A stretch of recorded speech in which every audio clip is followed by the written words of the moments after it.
Suportado ng ilang ahensya ng gobyerno na iban na ang Pogo sa bansa. Itinanggi naman ng mayor ng Puerto Galera sa Oriental Mindoro na may Pogo sa kanilang lugar kasunod ng Sinalakay-Rong Resort na may mga panggamit pang pangsugal. Balitang hatid ni Tina Panganiban Perez. Gabi ng Sabado nang matunto ng NBI Mimaropa ang target na resort sa Barangay Sinandigan, Puerto Galera, Oriental Mindoro. Tumambad ang slot machines, mahjong at baccarat tables, mga baraha at chips. Walang naaktuhang nagsusugal pero 40 dayuhan ang nadatnan. May nakita ring mga laptop at SIM cards. Nakapagtataka, parang matipok na operation dahil wala mga taon that not only the owner. Nakapagtataka na wala man lang tao doon sa poolside, bar. Usually yan yung mga tambayan nila. Ayon sa NBI Mimaropa, eksklusibo ang resort sa mga dayuhan na kinabibilangan ng mga Chinese. 2019 ito binuksan at pag-aari umano ng isang dayuhan na tumangging magbigay ng pahayag. I don't have any comment. I don't have his name on. He is Chinese descent pero nung tinignan namin yung passport na sir, American pala siya, national. Sabi ng NBI, iniimbestigahan pa nila ang natanggap na impormasyon na posibleng may illegal na pogo sa loob ng resort. Nanindigan naman ang alkalde ng Puerto Galera na walang pogo sa lugar.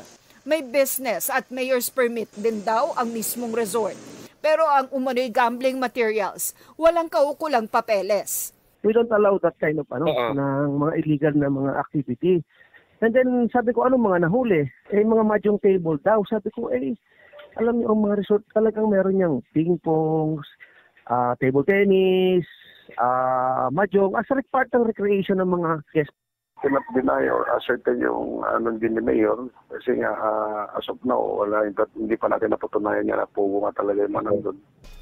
Mainit ngayon ang issue sa mga pogo dahil sa mga ulat na mga krimeng nangyari umano sa loob ng ilan sa mga ito. There are more gross videos na hindi na po namin sinasama dahil hiniwa-hiwa ho yung puwit nun tapos nilagyan ng ketchup na maanghang. This is their playground now and they can do whatever they want. Nag-i-import na sila yung mga it's either retired military from other countries or some are retired policemen. That will explain why we have military uniforms and police uniforms doon po sa mga pogo hubs na nire-raid natin. They have prostitution inside, they have KTVs inside, they have doctors inside, they have pharmaceuticals inside. Groceries. Yun lang pag hindi ka nakakabayad at ayaw mo magbayad at ayaw mong gawin yung pinagagawa nila or siguro hindi ka po nakaka-comply sa kote nila, then you will be subjected to tortures. Sa ilalim ng batas ng China, bawal sa mga Chinese citizen ang anumang uri ng sugal, kabilang ang online at overseas gambling. Mismong Chinese Embassy na nga ang umapela noon sa Pilipinas, iban na ang mga pogo. Isa yan sa mga basehang pinunto sa isang open letter kay Pangulong Bongbong Marcos para kanselahin ng PAGCOR ang lisensya ng mga pogo na ang customer ay mga taga-mainland China. Bawal din daw sa regulasyon ng PAGCOR na magbigay ng license sa pogo na accessible sa mga lugar kung saan bawal ang online gaming. Somebody is making a lot of money. But we've got to stop it. Linuloko natin sarili natin. And if you are the president, this is the moment, this is the specific circumstance that the president should step in. Kasi yung mga tao sa baba, now PAGCOR is under the office of the president. He has to stop it. Sinusubukan pa ng GMA Integrated News na makuha ang panig ng Malacanang tungkol dito.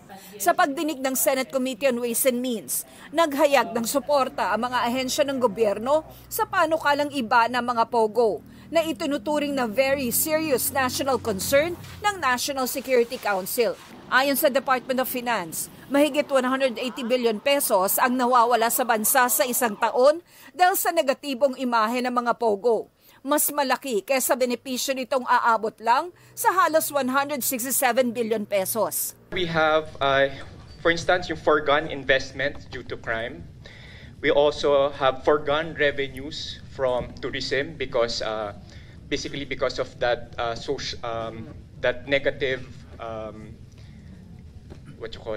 negative picture of having POGO activities in the Philippines may, in fact, affect the tourism industry. If we continue the operation of POGOs, there will be a blacklist. No? China would blacklist the Philippines as a tourist destination.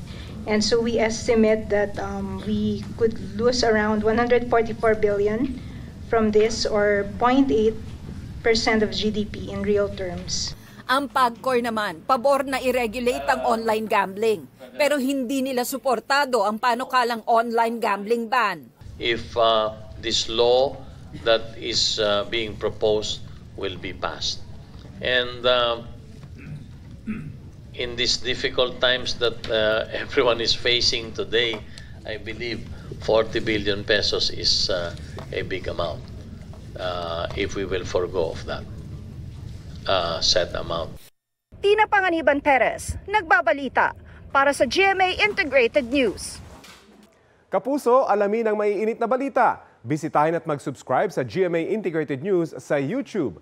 Sa mga kapuso abroad, samahan nyo kami sa GMA Pinoy TV at sa www.gmanews.tv.